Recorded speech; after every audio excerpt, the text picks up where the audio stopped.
Good morning, ladies and gentlemen. It is my privilege to introduce our next keynote speaker, the Honorable Stephen J. Rapp. Ambassador Stephen Rapp served as the United States Ambassador at Large, heading the Office of Global Criminal Justice from 2009 to 2015, where he coordinated U.S. government support for international, hybrid, and national courts and tribunals prosecuting atrocity crimes. From 2007 until 2009, Ambassador Rapp served as the prosecutor of the Special Court for Sierra Leone, in which capacity he led the prosecution of former Liberian President Charles Taylor. From 2001 until 2007, Ambassador Rapp served as senior trial attorney and chief of prosecutions at the International Criminal Tribunal for Rwanda, where he headed the team that achieved the conviction of media leaders for incitement of genocide. Before his international service, he was the U.S. Attorney for Northern Iowa from 1993 to 2001. Ambassador Rapp is currently a senior fellow at the United States Holocaust Memorial Museum Center for Prevention of Genocide and at Oxford University's Center for Law, Ethics, and Armed Conflict. Right now, I'll pass the floor to Mr. Rapp, or Honorable Rapp.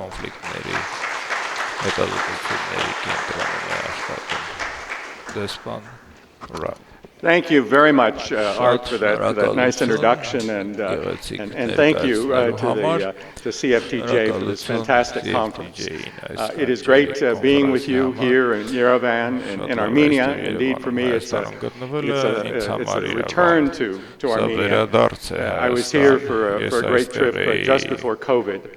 In 2019, and that trip included a trip over into Artsakh, and I proudly hold the Artsakh visa that was issued for that particular trip that my wife and I took, where we were able to visit the historic monasteries at Hodavank and at Ganzazar, see the statues outside Stepanakert of Tatik and Papik. Indeed, we've got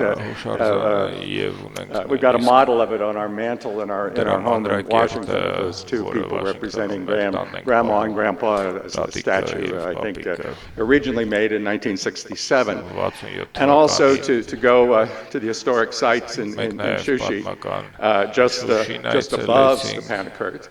And walk on the wall that the Armenian patriots took and overcame in 1992 when they took control of and provided for the independence of Artsakh.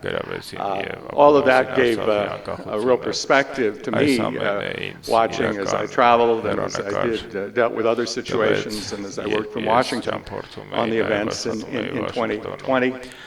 When the war began, when indeed Shushi was taken and Stepanakert became highly vulnerable. In 2022, when, as Mr. Topchyan has described to us, this genocidal blockade began in December of 2022.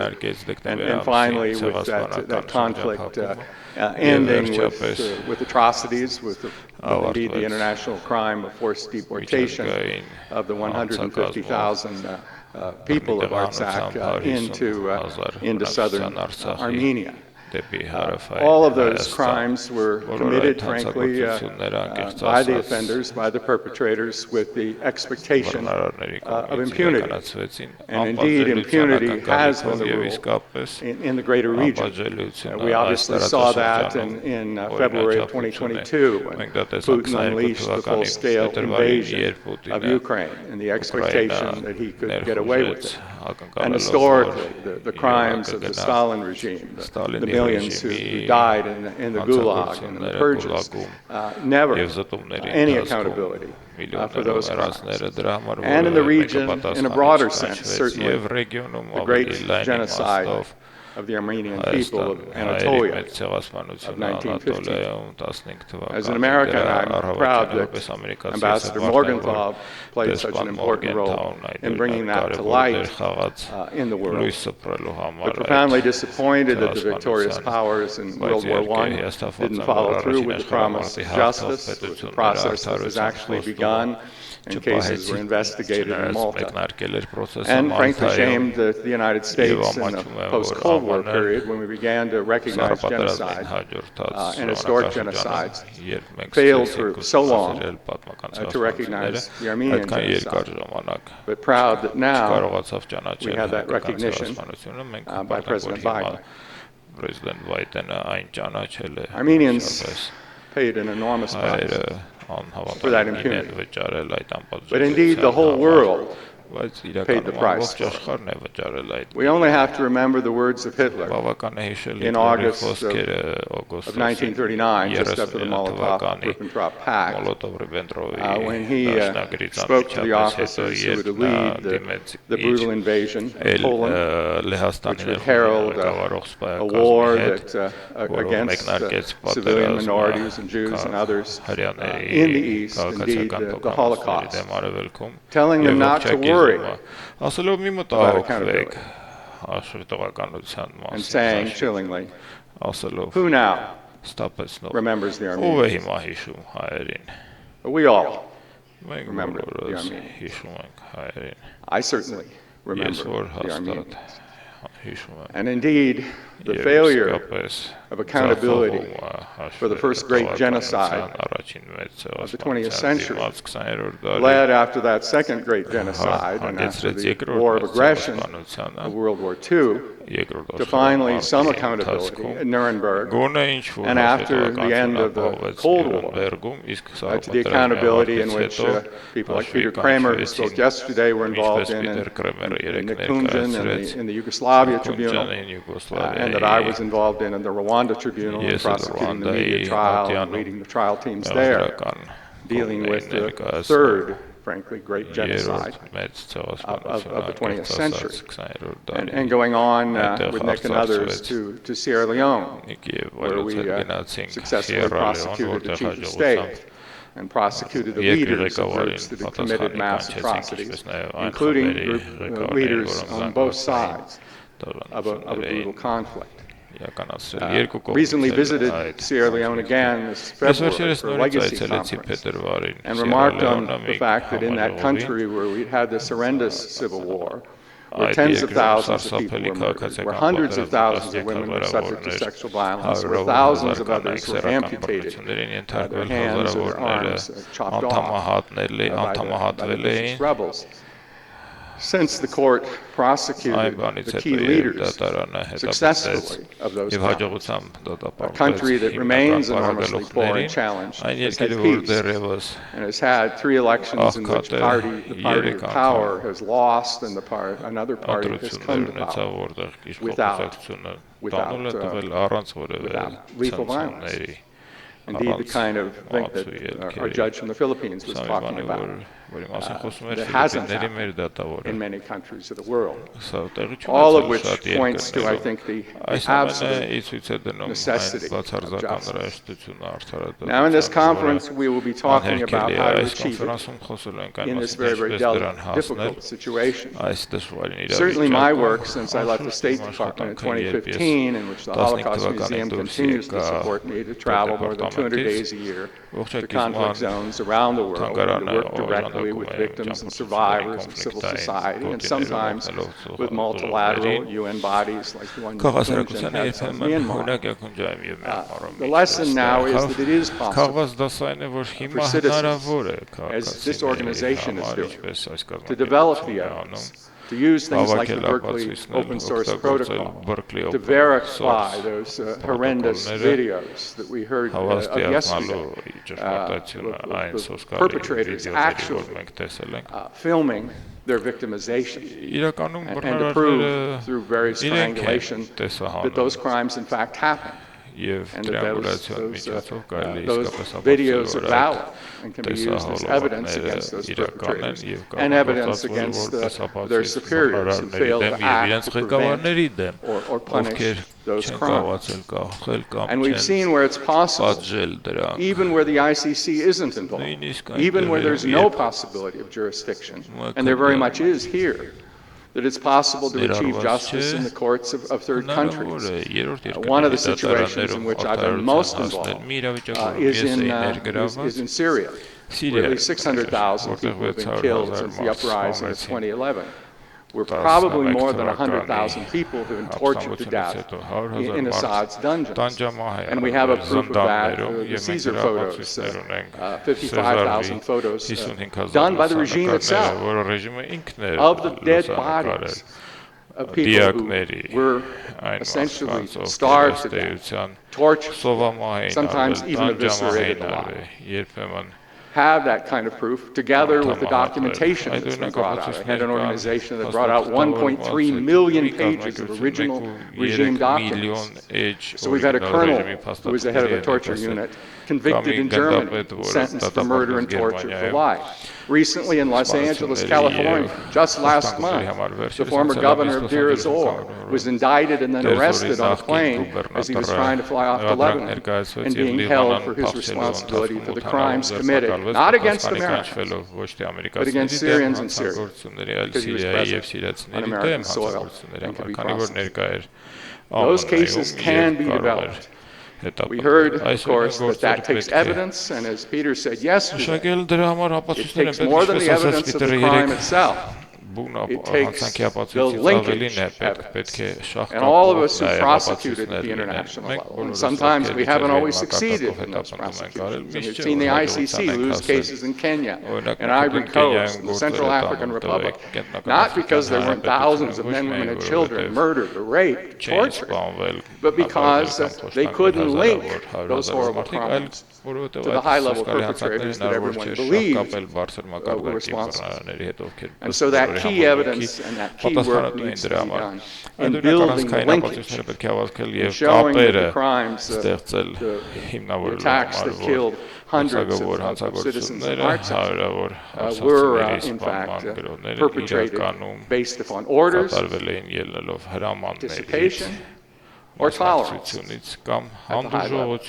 And international law, as applied in the national courts, allows those theories of liability to reach the men who make these things happen. The key people that you need to hold to account if you're going to really have accountability for these crimes, and the kind of deterrence that we hope and pray can happen that will prevent these crimes in the future. The ICC, I think, however, in this situation, provides an avenue. It'll take the kind of work that was described by the speakers yesterday to develop that close relationship with the prosecutor, to work under this new complementarity policy that he has with the government here, certainly directly with civil society, and under the terms of the prosecutor's own direction in terms of how civil society should investigate. It should be possible to do that, to build the evidence for a forced deportation case, and for the related crimes that you could make under it.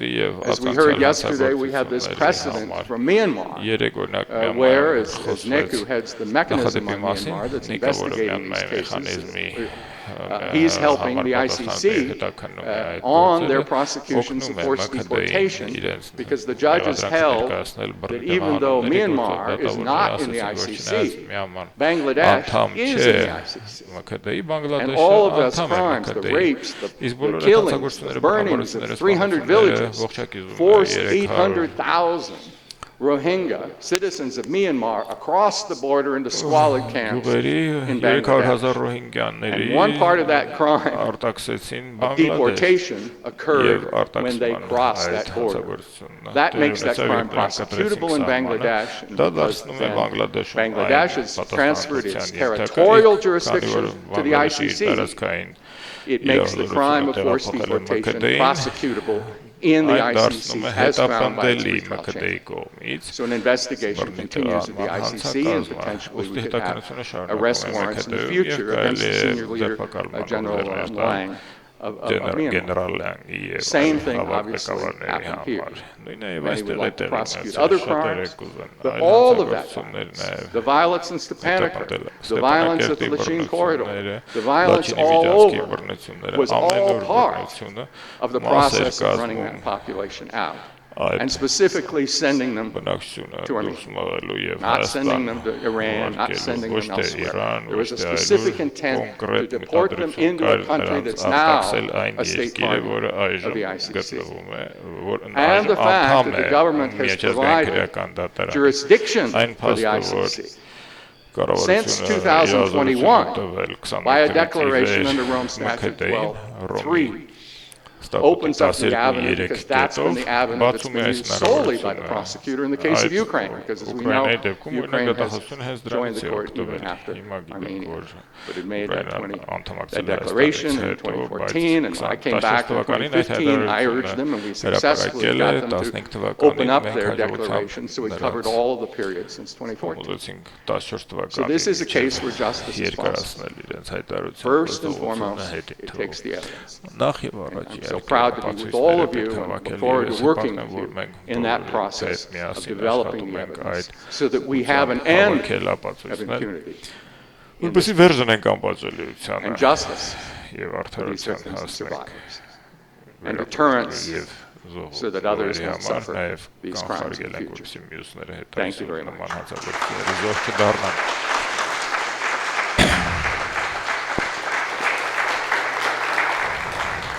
I think we have some time for questions if anybody would like Ambassador Rapp. I guess we're running late. One question, okay, good. Make hearts. Yes. Ambassador Rapp, thank you very much to be here. It was excellent what we heard, and also based on the facts you talked about, and also previous speaker, Topchyan.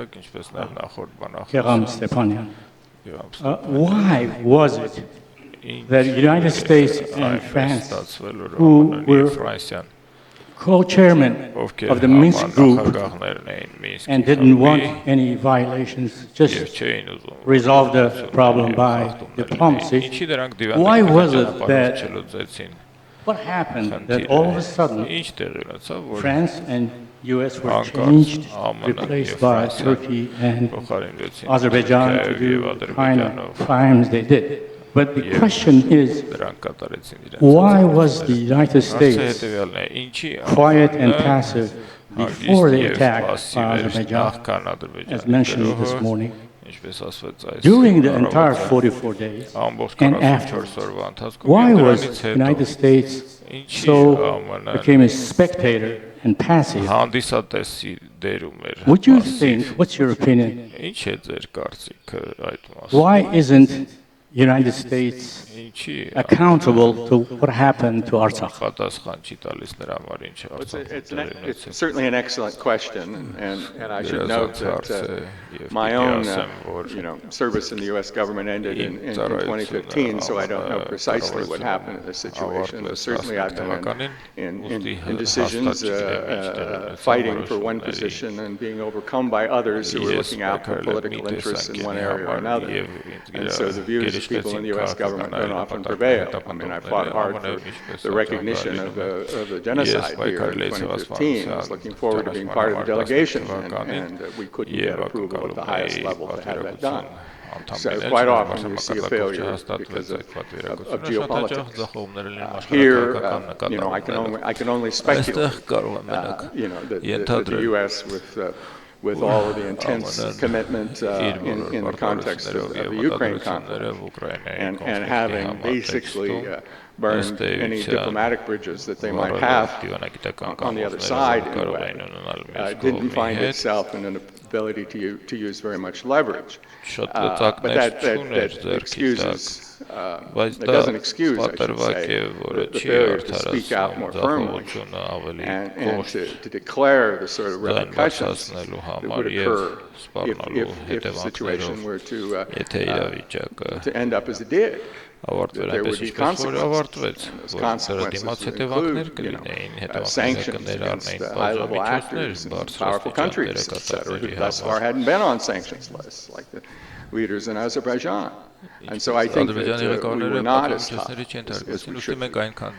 And you constantly find, there's an instinct to say there are only so many things you can do, and when you're very, very far away from your borders, to reflect on how relatively phlegmatic the U.S. was in the Georgia War in 2008, that don't become involved because there's nothing really effective we can do in that zone because it's so far away from where we can project power. So you hear constantly the consuls of people say, you make a declaration and so what? Այսինքն հայտարարություն ես անում, հետո ինչ, ինչով ես հետևելու հայտարարությանը։ The realists say don't go there. So I've run into those kind of issues. But I think now with the kind of sanctioning authority and the other things that we can do, we should talk more explicitly about those and make it clear that there will be consequences.